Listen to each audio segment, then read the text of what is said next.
परमात्मा का जो मार्ग है वो मात्र कहने और सुनने का मार्ग नहीं है, वो कल्याण का मार्ग है, वो करने का मार्ग है, वो प्राप्ति का मार्ग है।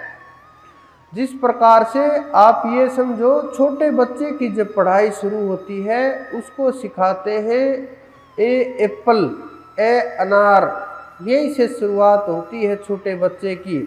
लेकिन छोटा बच्चा ये जानता है कि ये जो कागज के ऊपर छपा हुआ है ये असली का सेब नहीं है, बस इसका नाम सेब है।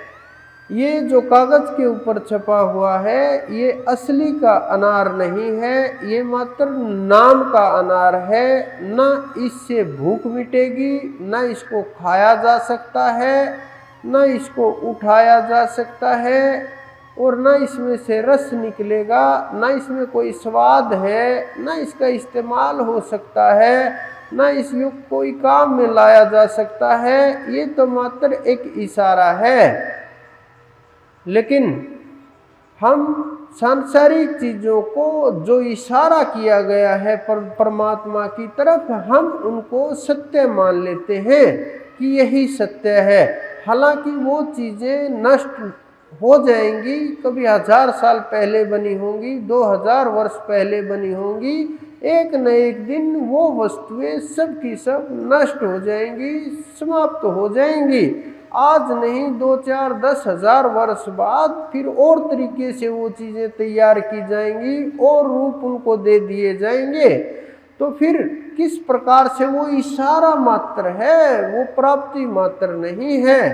तो जो पहली क्लास का बच्चा है वो भी ये जानता है कि जो असली का सेब है वो खाए बगैर संतुष्टि नहीं होगी।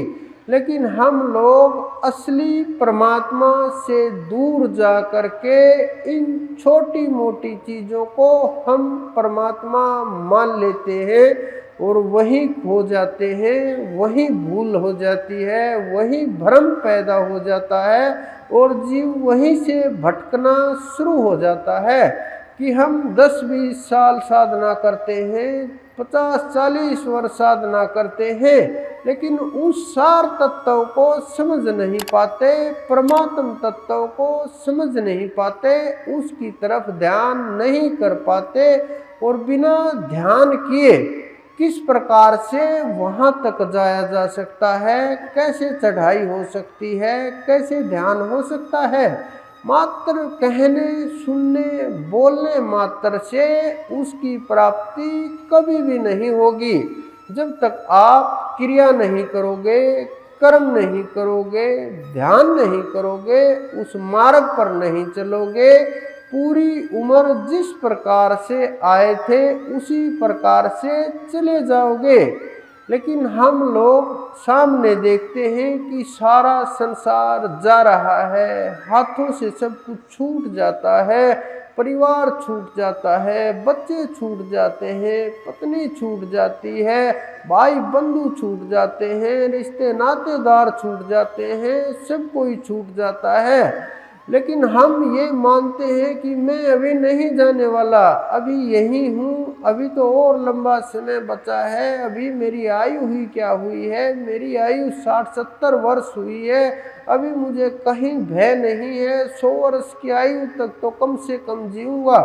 जो 100 वर्ष के होते हैं वो सोचते हैं अभी कहाँ जल्दबाजी है, 10-20 वर्ष तो और भी बचे हुए होंगे, भजन बाद में कर लेंगे, पहले संसार को देख ले, सांसारिक पदार्थों को भोग ले, और जो बचा हुआ है इसको इस्तेमाल कर ले, थोड़ा संचय कर ले, इकट्ठा करते करते ढेर लगा ले। धन कमाना गलत नहीं है, लेकिन बस उसी में खो जाना, उसी के पीछे पागल हो जाना, उसी में जीना, उसी में मरना, सोते समय भी वही, जागते समय भी वही, ये गलत है। काम गलत नहीं है, बच्चे पैदा करने के लिए काम की आवश्यकता है। अगर काम उत्पन्न नहीं होगा जीवों के अंदर, ये सृष्टि कैसे चलेगी? सृष्टि चल ही नहीं सकती। लेकिन काम में पागलपन गलत है। कि हर समय वही काम, उसी में उलझे हुए, वही दिमाग में वही घूमते रहे स्त्री पुरुष, वही क्रियाएं होती रहे, वही अटके रहे, संसार को भी भूल जाए, ज्ञान को भी भूल जाए, नाम को भी भूल जाए, परिवार को भी भूल जाए, परमात्मा को भी भूल जाए, ये गलत है। संसार में रहना गलत नहीं है, लेकिन केवल संसार को ही दिमाग में घुसाए रहे, उसके पीछे पागल रहे, उसके पीछे पागल हो जाना, मतवाला हो जाना, ये गलत है। संसार में जो जितने भी पदार्थ परमात्मा ने बनाए हैं, सबके गुण भी हैं, दोष भी हैं, अच्छाइयाँ भी हैं, बुराइयाँ भी हैं, लेकिन ये हमें देखना है कि हमें उस साधन का उपयोग सदुपयोग में करना है, दुरुपयोग में करना है, या उत्तम उपयोग में करना है। आप जिस प्रकार से उसका उपयोग करोगे वो उसी प्रकार से आपको परिणाम देगा। लेकिन हम उस ओर ना जा करके यही घूमते हैं और श्रद्धा के नाम के ऊपर अंदर में भय उत्पन्न करते हैं।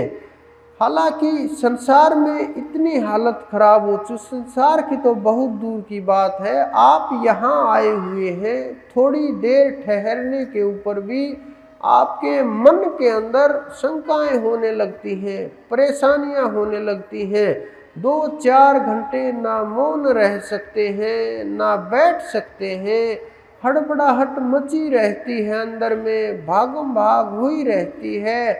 आप ना घर रह पाते हैं, न यहाँ ठहर पाते हैं। यहाँ रहते हुए घर का विचार होता है, घर रहते हुए यहाँ का विचार होता है, और मन के अंदर बड़ी दुविधा होती है।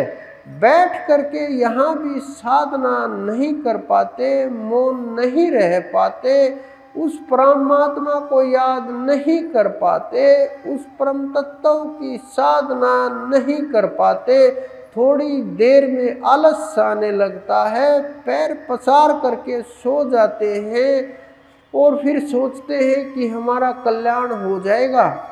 ये कल्याण का रास्ता नहीं है। कल्याण का मार्ग भजन का मार्ग है, सच्चाई का मार्ग है, सत्य का मार्ग है। आपको किसी को कुछ दिखाना नहीं है, मुझे भी कुछ नहीं दिखाना, लोगों को भी कुछ नहीं दिखाना, बस अपने आप को इस प्रकार से तैयार करना है, अपने आप को इस प्रकार से जागृत करना है कि आप साधना को समझ पाओ, साधना कर पाओ। अगर आप साधना नहीं करोगे तो रोग और कष्ट नहीं दूर हो पाएंगे, आप ऊपर नहीं जा पाओगे, क्योंकि साधना ही एकमात्र ऐसा मार्ग है जिसके द्वारा आपके रोग और कष्ट मिट जाएंगे, आपको परम शांति, परम तत्व का अनुभव होगा। लेकिन साधना बहुत दूर हो चुकी है, श्रद्धा तक नहीं ठहराव है, अंदर में हलचल मची हुई है, चित्त के अंदर अनेकों अनेक विचार उत्पन्न होते हैं, अनेकों अनेक सवाल उत्पन्न होते हैं। श्रद्धा तो है ही नहीं, क्योंकि श्रद्धा होगी तो जीव ध्यान करेगा, उस परमात्मा के समर्पण होगा, उसकी ओर बढ़ेगा। लेकिन जब यहाँ बैठ करके भी आप 4-6 घंटे, हालांकि कुछ लोग 20 मिनट 10 मिनट भी नहीं बैठ पाते, यहाँ एकदम से घुसे, ये होता बस अभी मिले 1 मिनट में और भाग ले, कि घर कोई काम है, कि काम कुछ नहीं है, बस मिलना है अभी और भागना है। थोड़ी देर भी शांति से नहीं बैठ पाते, मन के ऊपर काबू नहीं होता, विचारों के ऊपर काबू नहीं होता। इतनी हड़बड़ाहट में कहाँ जाना है आपको? इस संसार के अंदर कोई भी सदा ठहरने के लिए नहीं आया है, ना सदा रह सकता है, ना ही कोई किसी प्रकार आप कितना भी सोचो, लेकिन अंत समय आता ही है, एक न एक दिन सबको जाना है। मेरे को एक व्यक्ति बता रहा कि जी हम हॉस्पिटल के अंदर गए हुए थे, ऑपरेशन चल रहा था, भाई का ऑपरेशन हुआ, सब कुछ सही हुआ। डॉक्टर ने कहा कि अभी खतरे से बाहर है। थोड़ी देर देखा कि डॉक्टर को ही हार्ट अटैक आया हुआ है। 1 घंटे बाद पता चला कि वो डॉक्टर ही चला गया जिसने ऑपरेशन किया था, जो ये बता रहा था कि ये पेशेंट अभी खतरे से बाहर है। तो आप विचार करिए, अंदर में झांकिए, सोचिए कि जो दूसरों को जीवन दे रहा है, दूसरों के जीवन को निर्धारित कर रहा है कि अभी ये जीव खतरे में है, अभी ये सुरक्षित है, उनको स्वयं की सांसों का नहीं पता कि कितने दिन चलेगी, कितनी देर चलेगी, कितना समय बचा हुआ है, क्या पता कब आखिरी पल हो, एक कदम उठा पाए ना उठा पाए, अगला सांस ले पाए ना ले पाए। हम इतनी लंबी सोच में फंसे पड़े हैं कि साधना को भूल गए, उसको कल के ऊपर टालते रहे, उसको आगे आगे भगाते रहे, लेकिन हम पीछे नहीं भागते।